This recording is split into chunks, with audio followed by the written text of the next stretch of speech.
Mi familia me echó a la calle por una mentira. 30 años después regresaron pidiendo perdón. Tenía 12 años cuando mi madre murió. Decirlo así, en una sola frase, suena casi limpio, ordenado, pero la realidad fue cualquier cosa menos eso. Murió de cáncer de mama y con ella se fue todo lo que hacía que mi mundo tuviera sentido. Mi mamá no era solo mi madre, era el centro de mi vida. La persona que me escuchaba sin juzgar, que sabía cuando algo me dolía incluso antes de que yo pudiera decirlo, la que hacía que nuestra casa se sintiera viva. Cuando se fue, no solo perdí a alguien, perdí la sensación de seguridad. Todo se volvió silencioso, frío, como si alguien hubiera apagado la luz y nadie supiera dónde estaba el interruptor. Durante un tiempo, mi padre y yo nos sostuvimos el uno al otro. Llorábamos juntos, hablábamos de ella, tratábamos de aprender cómo seguir viviendo sin su presencia. Fuimos solo nosotros dos durante casi 3 años, y en medio del dolor construimos algo fuerte. Yo creía, de verdad, que ese vínculo era irrompible. Pensaba que nada ni nadie podría volver a separarnos después de lo que habíamos pasado juntos. Hoy sé lo ingenuo que era. Cuando yo tenía 15 años, mi padre conoció a Laura en un evento de trabajo. Al principio no le di demasiada importancia. Me dijo que era solo una compañera agradable, alguien con quien hablaba de vez en cuando. Pero en cuestión de meses, las cosas se aceleraron. 6 meses después ya estaban casados, y de un día para otro, nuestra casa cambió por completo. Laura no llegó sola. Traía consigo a sus 2 hijos de un matrimonio anterior, Mark, que tenía mi misma edad, y Emily, que tenía 12. Pasamos de ser 2 personas tratando de sanar a 5 personas aprendiendo a convivir bajo el mismo techo. La casa se volvió ruidosa, llena de rutinas nuevas, de reglas implícitas que nadie explicó pero que, de algún modo, yo siempre parecía romper. Al principio hice un esfuerzo sincero por adaptarme. Mi padre volvía a sonreír, y eso era algo que no veía desde antes de que mi madre enfermara. Laura, por su parte, intentaba ser amable conmigo. Cocinaba cosas que sabía que me gustaban, me preguntaba cómo me había ido en la escuela, trataba de ocupar un lugar sin borrar el recuerdo de mi mamá. Eso se lo reconocí siempre. Emily también era fácil de querer, tranquila, reservada, siempre con un libro o un cuaderno de dibujo. Nos llevábamos bien, sin esfuerzo. Con Mark fue distinto desde el primer día. Chocábamos por todo. Por cosas pequeñas, absurdas incluso, que canal ver, quién usaba el baño primero, a quién le tocaba sacar la basura. Pero debajo de esas discusiones había algo más pesado. Mark había sido, según Laura, el hombre de la casa después del divorcio de sus padres. Y ahora estaba ahí, en mi casa, compartiendo espacio, autoridad y atención conmigo. Yo, por mi parte, sentía que un extraño había entrado en mi vida reclamando un lugar que no le correspondía. Mi padre siempre me pedía paciencia.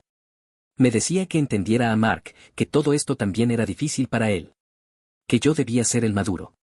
Esas palabras me dolían más de lo que él imaginaba. Yo también había perdido. Yo también estaba tratando de adaptarme. Pero mis sentimientos parecían venir siempre en segundo lugar. Cuando tenía 16 años, conocí a Lisa en la escuela.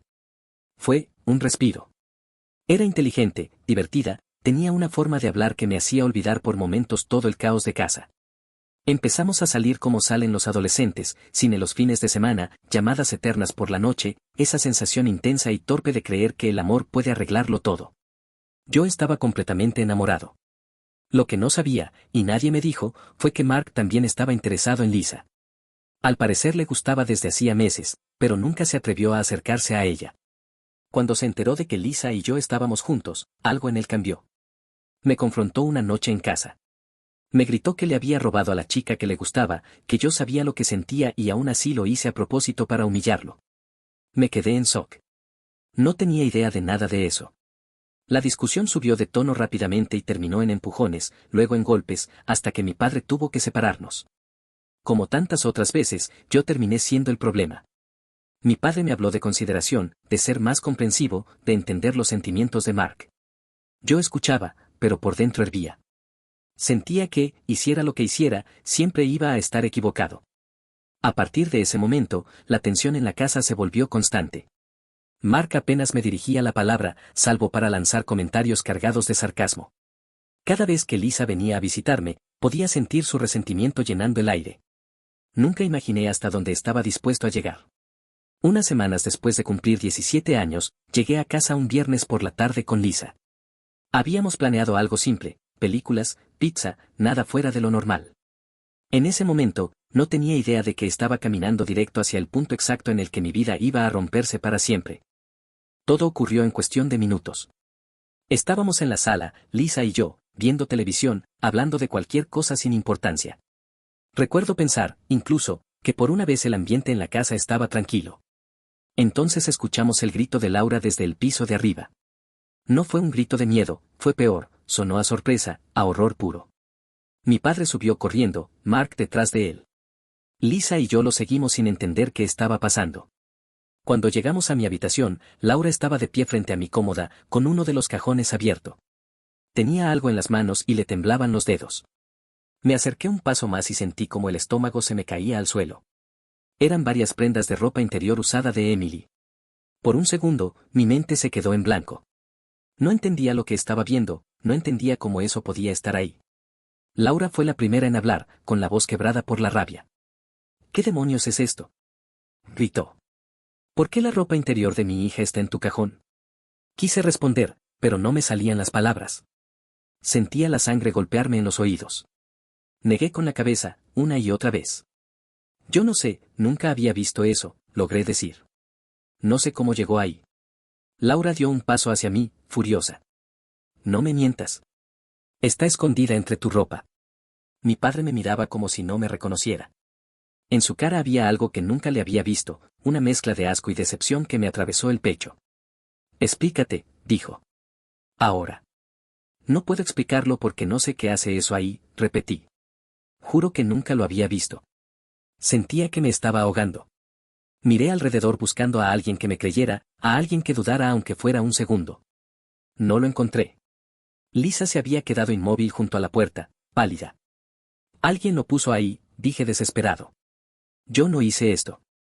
Fue entonces cuando Mark habló. Yo sabía que algo andaba mal, dijo, con voz grave. Siempre lo veo mirando a Emily de forma rara. La sigue con los ojos cuando camina por la casa. Sentí que el suelo desaparecía bajo mis pies. Una vez lo escuché decir que ojalá pudiera casarse con ella cuando creciera, continuó. Me dio miedo, pero no sabía cómo decirlo. Cada palabra era una puñalada. Todo era mentira. Nunca había mirado a Emily de forma inapropiada, jamás había dicho algo así. Abrí la boca para defenderme, pero ya era tarde. En los ojos de mi padre vi algo romperse definitivamente. Eso no es verdad, grité. Está mintiendo. Él puso esa ropa ahí. Está enojado conmigo por Lisa y quiere vengarse. Señalé a Mark, temblando. Mi padre ni siquiera me miró. En ese momento, Lisa dio un paso hacia mí y me abofeteó con fuerza. El golpe me giró la cara. Eres un enfermo, dijo llorando. Pensé que te conocía. No quiero volver a verte nunca. Salió corriendo de la habitación. Escuché la puerta principal cerrarse segundos después. Quise ir tras ella, explicarle, decirle que todo era mentira, pero mi padre me agarró del brazo. Nunca antes me había sujetado así. Me dolió, pero eso no fue lo peor. Lo peor fue sentir que para él ya no era su hijo. Me arrastró escaleras abajo sin decir una sola palabra. No voy a permitir que un pervertido viva bajo mi techo, dijo finalmente, con una frialdad que me heló la sangre. No voy a poner a Emily en peligro. Vete. Ahora. Empecé a llorar, a suplicar. Las palabras se atropellaban unas con otras. Papá, por favor. Tienes que creerme. Soy tu hijo. Sabes que yo nunca haría algo así. Es una trampa, por favor. Sacudió la cabeza, con los ojos duros, como si estuviera frente a un extraño. Sal de mi casa. Me empujó hacia afuera. La puerta se cerró de golpe. Me quedé ahí, aturdido, golpeando la madera, gritando que me dejaran explicar, que todo era mentira. Después de unos segundos, la puerta se abrió apenas lo suficiente para que Laura lanzara una mochila al suelo. Tu padre dice que no vuelvas nunca, dijo sin mirarme. Si te vemos cerca de esta casa o de Emily, llamaremos a la policía. La puerta se cerró otra vez. Escuché el sonido del cerrojo. Ahí estaba yo. En el porche de la única casa que había conocido. Con 17 años, una mochila con algo de ropa y nada más. Sin dinero, sin teléfono, sin un lugar a donde ir. Esa noche, mientras me alejaba caminando sin rumbo, entendí algo que me costó aceptar durante muchos años, en cuestión de horas, había dejado de tener una familia. Esa primera noche dormí en un parque. Elegí una banca alejada de la calle, más por instinto que por lógica. Usé la mochila como almohada y me quedé mirando el cielo oscuro, tratando de entender en qué momento exacto mi vida se había salido de control. Lloré hasta quedarme dormido. No fue un llanto ruidoso, fue silencioso, agotado, como si ya no me quedaran fuerzas ni siquiera para el dolor. A la mañana siguiente desperté sobresaltado cuando alguien intentó jalar la mochila. Era un tipo mayor, sucio, con los ojos hundidos. Forcejeamos unos segundos hasta que salió corriendo al darse cuenta de que yo no iba a soltarla. Me quedé temblando, con el corazón desbocado, dándome cuenta de lo vulnerable que estaba. Tenía 17 años y ya estaba aprendiendo, a golpes, cómo funcionaba la calle. Intenté llamar a mis abuelos paternos desde un teléfono público. Pensé que ellos me conocerían lo suficiente como para saber que todo era mentira.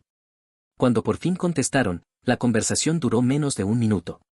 Mi padre ya los había llamado. No ayudamos a pervertidos, dijo mi abuelo antes de colgar. Los padres de mi madre habían muerto antes de que yo naciera. No había nadie más. Los días siguientes se mezclaron unos con otros. Aprendí dónde podía conseguir algo de comida, qué lugares eran más seguros para dormir, a quién evitar. Aprendí a mantener la cabeza baja, a no llamar la atención, a desconfiar de todo y de todos. Cada noche me decía que solo sería temporal, que algo iba a cambiar, que alguien se daría cuenta del error. Eso nunca pasó. Los 2 años que siguieron fueron los más oscuros de mi vida. Hice cosas que ningún adolescente debería tener que hacer solo para poder comer o encontrar un lugar donde pasar la noche sin miedo. No voy a entrar en detalles. Incluso ahora, con décadas de distancia y años de terapia, hay recuerdos que siguen siendo demasiado pesados para poner en palabras. Hubo noches en las que pensé seriamente en rendirme. En las que el frío, el hambre y la sensación constante de no valer nada parecían demasiado. Pero algo dentro de mí, un instinto primitivo, me empujaba a seguir. Un día más. Solo un día más. Poco después de cumplir 19, terminé en otro estado, a más de 100 millas del lugar donde había crecido. No fue un plan, fue simplemente moverme hasta que el pasado dejara de alcanzarme. Una noche de octubre, estaba rebuscando en el contenedor de basura detrás de un gimnasio de boxeo cuando una voz me habló. Oye, chico. ¿Cuándo fue la última vez que comiste algo decente? Me giré esperando lo peor. En lugar de eso, vi a un hombre de mediana edad, robusto, con la nariz rota y las manos llenas de cicatrices. Se llamaba Tony, aunque en ese momento yo no lo sabía. No recuerdo exactamente qué le respondí. Tal vez me encogí de hombros, tal vez dije no sé. Lo siguiente que recuerdo es estar sentado dentro del gimnasio, con un sándwich en las manos, comiendo como si no hubiera mañana. Tony no me hizo preguntas incómodas. No me juzgó. Me ofreció algo simple, un lugar donde dormir, en la pequeña sala de almacenamiento del gimnasio, a cambio de limpiar por las noches. Acepté sin pensarlo. Esa primera noche, acostado en un colchón viejo que olía a humedad, rodeado de sacos de boxeo y guantes gastados, lloré otra vez. Pero esta vez no era desesperación. Era alivio. Por primera vez en mucho tiempo, estaba a salvo. Empecé a trabajar para Tony al día siguiente. Limpiaba, barría, lavaba baños, hacía cualquier cosa que hiciera falta. Poco a poco, me dejó entrenar. El boxeo se convirtió en mi salida. Cada golpe al saco era una forma de sacar todo lo que llevaba acumulado. La rabia, la humillación, el abandono. Tony me enseñó disciplina, a controlar mi cuerpo y mi mente, a no dejar que la ira me dominara. Nunca fui lo suficientemente bueno para ser profesional. Tony fue honesto conmigo desde el principio. Pero era decente. Lo suficiente como para ayudar a entrenar a otros, para sentir que servía para algo. Trabajé en ese gimnasio durante 5 años. Con lo poco que ganaba, alquilé un pequeño estudio. Pude comprar ropa decente, sacar una identificación, empezar a sentirme parte del mundo otra vez. Tony también me empujó a terminar la secundaria. Me consiguió libros, me recordó estudiar, me animó cuando quise rendirme. Fallé el examen la primera vez. La segunda, lo aprobé. Tenía 23 años y un pedazo de papel que, para mí, significaba que quizá, solo quizá, podía aspirar a algo más. Fue en el gimnasio donde conocí a Richard. Venía un par de veces por semana, no para pelear, sino para mantenerse en forma.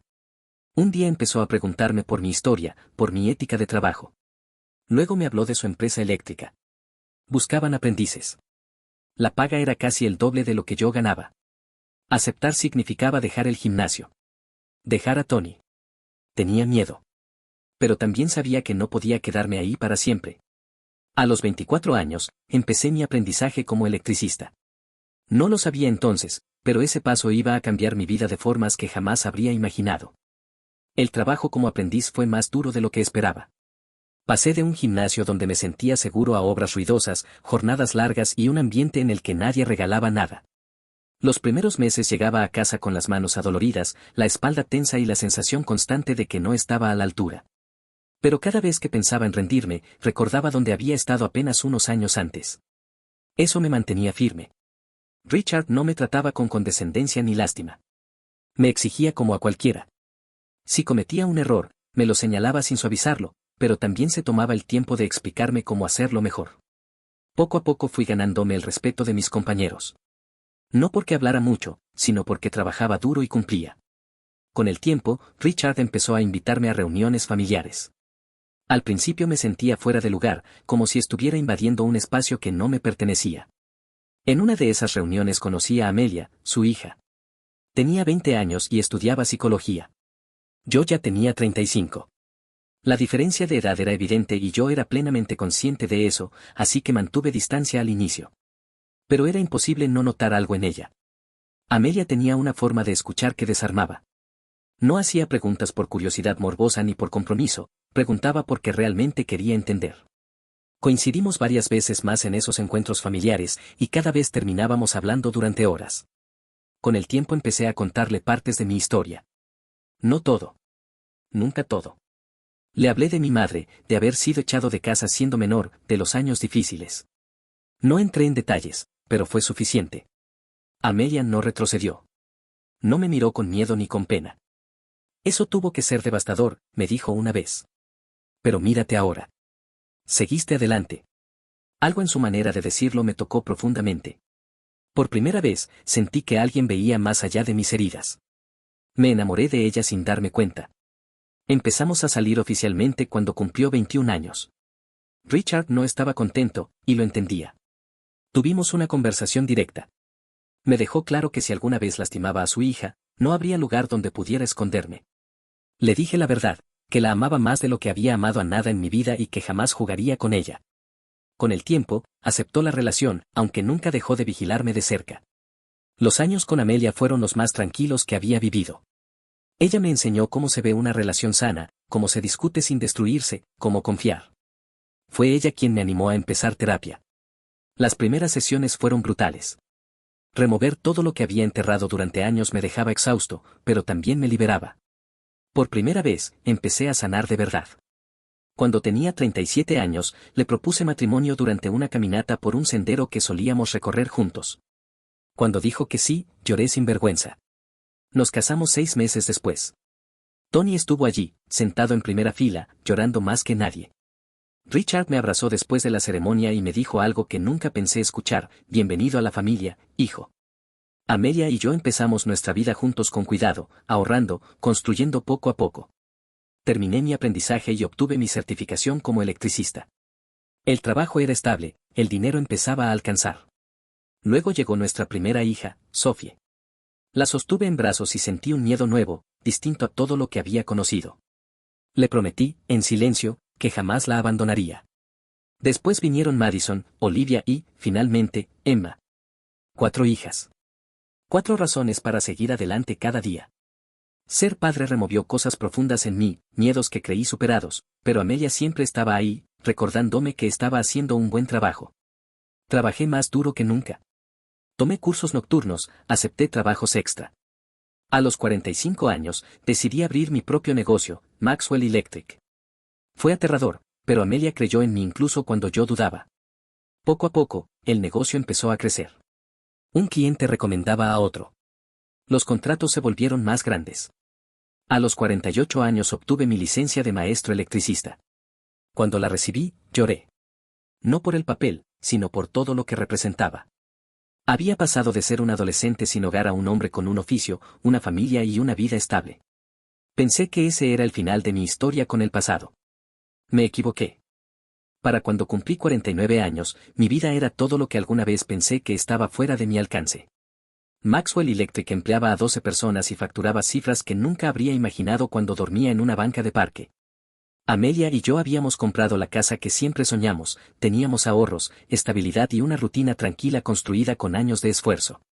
No había lujos exagerados, pero sí algo que para mí valía mucho más, seguridad. La certeza de que mis hijas nunca tendrían que preguntarse de dónde saldría la próxima comida. Había dejado atrás la rabia hacía tiempo. No porque hubiera perdonado, sino porque entendí en terapia que cargar con ese odio solo me estaba dañando a mí. Acepté que jamás recibiría una disculpa. Que probablemente mi padre moriría creyendo que había hecho lo correcto. Pensé que ya había cerrado ese capítulo. Entonces, hace 3 meses, un sábado por la mañana, sonó mi teléfono con un número que no reconocía. ¿Hablo con James Maxwell? Preguntó una voz femenina, insegura. Sí, respondí, con cautela. ¿Quién habla?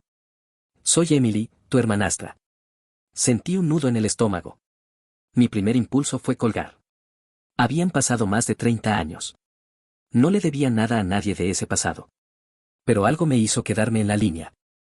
Sé que no tienes razones para escucharme, dijo rápido, pero por favor, no cuelgues. Necesito decirte algo. ¿Cómo conseguiste este número? Pregunté, seco. Te busqué. Tu empresa aparece en Internet. Suspiré. La ironía no pasó desapercibida. Habla. Emily respiró hondo. Mark confesó todo. Mi corazón empezó a latir con fuerza. ¿Qué quieres decir? Estaba borracho el viernes pasado, en un bar. No sabía que yo estaba ahí. Se puso a presumir con sus amigos, contó cómo te tendió una trampa cuando éramos adolescentes. Dijo que robó mi ropa interior, que la puso en tu cajón, que mintió sobre ti. Se estaba riendo, James. Como si hubiera sido una broma. Sentí cómo se me cerraba la garganta. Lisa estaba ahí, continuó. Ella es su esposa ahora. Lo confrontó y él terminó admitiéndolo todo. Papá y Laura ya lo saben. Guardé silencio. Necesito verte, dijo Emily. Ellos también quieren. Quieren disculparse. No, respondí sin dudarlo. James, por favor. No, repetí. Me alegra que finalmente sepan que no soy un monstruo, pero eso no cambia nada. Me echaron a la calle cuando era un menor. Eso no se arregla con disculpas. Solo una reunión, insistió. Para cerrar esto. ¿Cerrar qué? Pregunté. ¿Crees que pueden devolverme los años en la calle? ¿El trauma? Es demasiado tarde. Colgué sin despedirme. Me quedé sentado, con el teléfono en la mano, temblando. Amelia entró a la cocina y notó mi expresión de inmediato. Le conté todo. No interrumpió, solo escuchó. ¿Qué quieres hacer? Me preguntó cuando terminé. Nada. Quiero olvidarlo.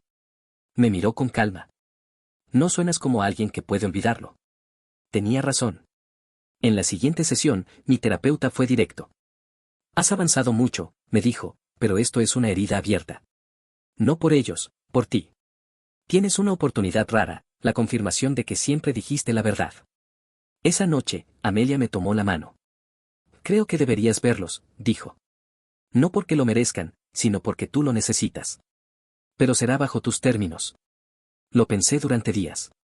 Al final, llamé de vuelta. Acepto reunirme, le dije a Emily.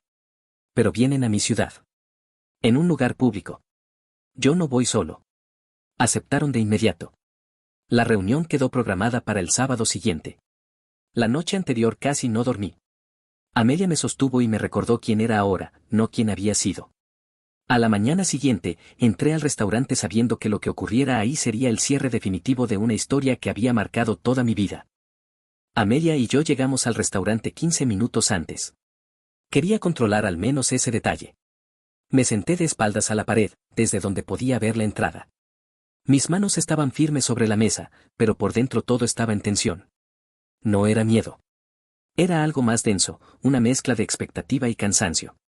Los vi entrar juntos. Mi padre caminaba despacio, encorvado, con el cabello completamente gris. Laura parecía más pequeña de lo que recordaba, agotada, con los ojos hundidos. Emily iba detrás, mirando al suelo. Mark no estaba con ellos. ¿Dónde está Mark? Pregunté apenas se sentaron, sin ocultar el tono. Emily fue la que respondió. No está invitado. Lisa lo dejó. No queríamos que viniera. Asentí, sin emoción. El silencio se instaló entre nosotros como una pared invisible. Finalmente, mi padre habló. James, no sé por dónde empezar. Cometí el peor error de mi vida. No te creí cuando más necesitabas que lo hiciera. He vivido con esa culpa durante 30 años. Algo dentro de mí se tensó. ¿Culpa? Dije. ¿Sabes con qué he vivido yo? No esperé respuesta. La primera noche dormí en una banca. Me desperté con alguien intentando robarme lo único que tenía. Durante 2 años viví en la calle. ¿Sabes lo que le pasa a un adolescente sin hogar? Mi voz empezó a elevarse. Sentí la mano de Amelia sobre mi brazo, firme, presente. Respiré hondo y seguí. Hice cosas para sobrevivir que todavía me persiguen en pesadillas. Me enfermé gravemente y casi morí porque no podía pagar un hospital. Fui golpeado, robado, escupido. Pensé muchas veces en rendirme. Pero lo peor no fue el hambre ni el frío. Fue saber que mi propio padre me creyó capaz de algo monstruoso sin siquiera escucharme. Las lágrimas corrían por el rostro de mi padre. No me detuve. Aún así, salí adelante. Un hombre llamado Tony me dio una oportunidad cuando nadie más lo hizo. Me dio un lugar donde dormir. Aprendí un oficio. Fui a terapia durante años para reparar el daño que ustedes causaron. Construí un negocio desde cero. Tengo una esposa increíble y 4 hijas hermosas. Me incliné un poco hacia adelante. Y lo hice todo sin ti. Sin tu apoyo, sin tu dinero, sin una sola llamada preguntando si estaba vivo. Laura sollozaba. Emily tenía las manos entrelazadas con fuerza. Lo sentimos, dijo Laura. Si pudiéramos retroceder el tiempo. No pueden, la interrumpí. No pueden devolverme nada de lo que me quitaron. Emily habló con voz temblorosa. No esperamos que nos perdones. Solo queríamos que supieras la verdad. Siempre la supe, respondí. Fui el único que dijo la verdad. Sentí algo extraño entonces. No rabia. No alivio. Vacío. Escuchen con atención, dije. Acepto que hayan pedido disculpas. Eso no significa que los perdone ni que quiera que formen parte de mi vida. Tienen su cierre. Saben que era inocente. Eso es todo. Mi padre levantó la vista. James, soy tu padre. Perdí 30 años contigo. Déjame conocer al hombre que eres ahora. Déjame conocer a mis nietas. Eso cruzó una línea. No tienes nietas, dije con calma. Yo tengo hijas. Y jamás permitiré que el hombre que me echó cuando más lo necesitaba esté cerca de ellas. Laura intentó hablar. Negué con la cabeza. Tomaron una decisión hace 30 años. Yo solo estoy respetando las consecuencias. Miré a Emily. Eras una niña, lo entiendo. Pero tu ropa interior fue el arma con la que destruyeron mi vida. Eso no se borra. Apreté la mano de Amelia. Esta es la única reunión que tendremos. No vuelvan a contactarme. Si lo hacen, pediré una orden de restricción. Y si insisten, presentaré una demanda civil. Tengo registros de terapia, pruebas de que fui menor de edad cuando me echaron a la calle. Haré esto público si es necesario. El color desapareció del rostro de mi padre. ¿No harías eso? Pruébame, respondí. Ya no soy ese chico asustado. El silencio fue absoluto. No sentí compasión. Solo una calma fría al ver, por fin, que entendían la magnitud de lo que habían hecho. ¿Algo más? Pregunté. Nadie respondió. Me levanté. Amelia se levantó conmigo. Nos vamos. Cuando nos alejábamos, escuché la voz de mi padre. James, estoy orgulloso del hombre que te convertiste. Me giré despacio. Tu orgullo no significa nada para mí. El único que importa es el mío y el de la familia que elegí. Salimos sin mirar atrás. En el auto, me quedé en silencio mientras la adrenalina se disipaba. No lloré, pero temblé. Amelia me sostuvo sin decir una palabra. ¿Hice lo correcto? Pregunté al fin. Hiciste lo que necesitabas hacer, dijo.